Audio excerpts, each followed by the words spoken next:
Assalamualaikum warahmatullahi wabarakatuh. Saya Dovran Raka Effendi dari TS1A.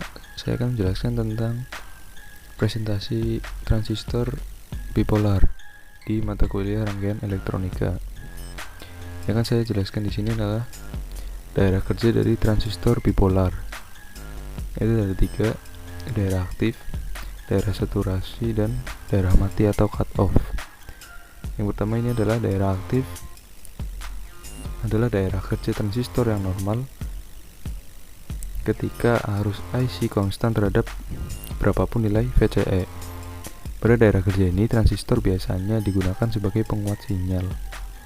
Transistor dikatakan bekerja pada daerah aktif karena transistor selalu mengalirkan arus dari kolektor ke emitor, walau tidak dalam proses penguatan sinyal.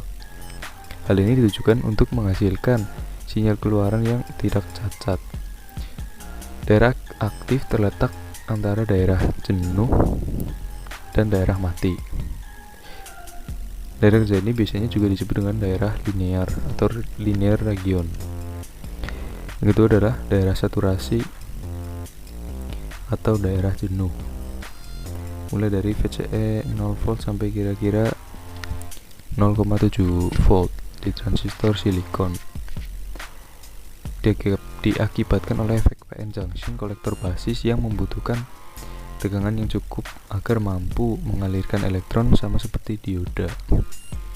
Daerah kerja transistor saat jenuh adalah keadaan di mana transistor mengalirkan arus secara maksimum dari kolektor ke emitor, sehingga transistor tersebut seolah-olah short pada hubungan kolektor emitor. Pada daerah ini, transistor dikatakan mengantar maksimum sambungan CE terhubung maksimum. Lalu ada daerah mati atau cut off, di mana VCE masih cukup kecil sehingga arus IC sama dengan 0 atau IP sama dengan 0. Transistor dalam kondisi off. Daerah cut off merupakan daerah kerja transistor di mana kerja transistor menyumbat pada hubungan kolektor emitor. Daerah cut off sering dinamakan sebagai daerah mati karena pada daerah kerja ini transistor tidak dapat mengalirkan arus dari kolektor ke emitor. Pada daerah cut off, transistor dapat dianalogikan sebagai saklar terbuka pada hubungan kolektor emitor. Lalu di sini adalah konfigurasi dari transistor. Ada tiga, yaitu common base, ada common collector, ada common emitter. Pertama adalah common base. Common base, pada konfigurasi common base, sinyal input dimasukkan ke emitor dan sinyal output diambil pada kolektor dengan basis sebagai groundnya. Faktor penguat arus pada basis bersama disebut dengan alpha atau alpha DC adalah perbandingan arus IC dengan arus IE pada titik kerja. Sedangkan alpha AC atau bisa disebut juga dengan alpha saja merupakan perbandingan perubahan IC dengan IE pada tegangan VCP tetap. Lalu ada konfigurasi common emitter.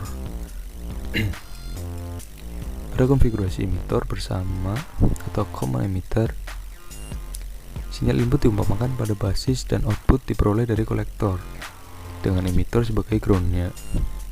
Faktor penguatan arus pada emitter bersama disebut dengan beta. Sama seperti halnya pada alpha, istilah beta juga terdapat beta DC maupun beta AC. Lalu ada konfigurasi common collector. Di konfigurasi common collector memiliki sifat dan fungsi yang berlawanan dengan common base. Kalau pada common base itu menghasilkan penguatan tegangan tanpa memperkuat arus, maka common collector ini memiliki memiliki fungsi yang dapat menghasilkan penguatan arus namun tidak menghasilkan penguatan tegangan. Pada konfigurasi common collector, input diumpankan ke basis transistor, sedangkan outputnya diperoleh dari emitor transistor. Sedangkan kolektornya di-groundkan dan digunakan bersama dengan input maupun output. Konfigurasi common collector ini sering disebut juga dengan pengikut emitor atau emitter follower, karena tegangan sinyal output pada emitor hampir sama dengan tegangan input basis. Ini adalah kurva basis input. Kurva ini menggambarkan hubungan antara arus input IE dengan tegangan input VPE untuk berbagai variasi tegangan output VCP. Dalam hal ini tegangan VCP sebagai parameter. Kurva CB jika dilihat dari bentuknya menyerupai kurva dioda pada saat diberi bias maju. Hal yang terjadi pada transistor juga demikian, karena persambungan emitor basis mendapat bias maju. Pada saat tegangan VBE sekitar 0,7 volt, arus I akan naik dengan cepat. Lalu ada kurva basis output. Kurva output menggambarkan hubungan antara arus output IC dengan tegangan output VCB untuk berbagai variasi arus input IE. Dalam hal ini arus IE disebut sebagai parameter. Dalam kurva output ditujukan ada 3 daerah kerja transistor, yaitu daerah aktif, daerah saturasi, dan daerah cut off. Lalu ada kurva emitter input. Bentuk kurva input CE ini hampir sama dengan kurva input pada CB. Pada tegangan VBE sekitar 0,7 volt, transistor dianggap bekerja pada daerah aktif. Kurva ini menunjukkan hubungan antara arus input IB dengan tegangan input VBE untuk berbagai variasi tegangan output VCE. Dalam hal ini VCE disebut parameter. VBE sekitar 0,7 volt, transistor dianggap bekerja pada daerah aktif. Hal ini terlihat bahwa arus IB bergerak naik dengan cepat, dan perubahan tegangan VCE juga tidak begitu mempengaruhi kurva ini. Lalu ada kurva emitter output. Kurva ini menunjukkan hubungan antara arus output IC dengan tegangan output VCE untuk berbagai variasi harga arus IB. Dalam kurva ini juga terlihat adanya 3 daerah kerja, yaitu aktif, saturasi, dan daerah mati atau cut off. Lalu ada kurva kolektor. Dari grafik di atas diperlihatkan bahwa saat VCE bernilai 0, maka dioda kolektor tidak berbias balik, sehingga arus kolektor sangat kecil, antara nilai 0 sampai 1 volt. Maka arus kolektor naik dengan cepat dan hampir konstan. Jika nilai VCE terlalu besar, dioda kolektor akan rusak, yang disebut dengan breakdown. Ini ada kurva kolektor output. Arus emitor dengan tegangan kolektor emitor, metode penentuan karakteristik output dengan menyesuaikan input IB arus yang dapat dipertahankan. VCB berikutnya meningkat dari 0 sesuai IE. Arus emitor diambil pada sumbu Y dengan tegangan kolektor emitor yang diambil pada sumbu X.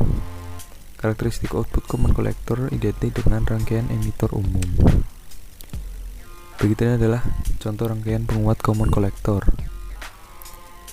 Pada gambar di samping, kapasitor C1 berfungsi sebagai kopling di mana memblok arus DC dari sumber tegangan agar tidak melewati C1, sehingga tidak mengganggu sumber sinyal AC.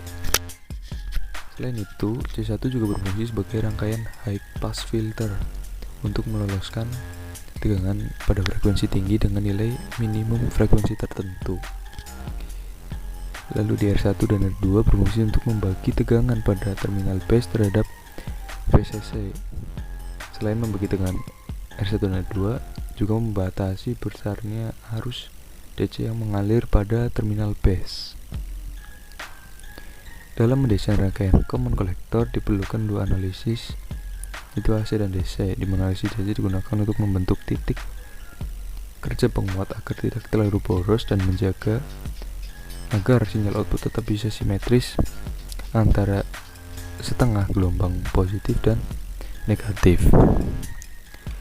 Sekian penjelasan dari transistor bipolar dari saya. Apabila banyak kekurangan, mohon maaf. Sekian, assalamualaikum warahmatullahi wabarakatuh.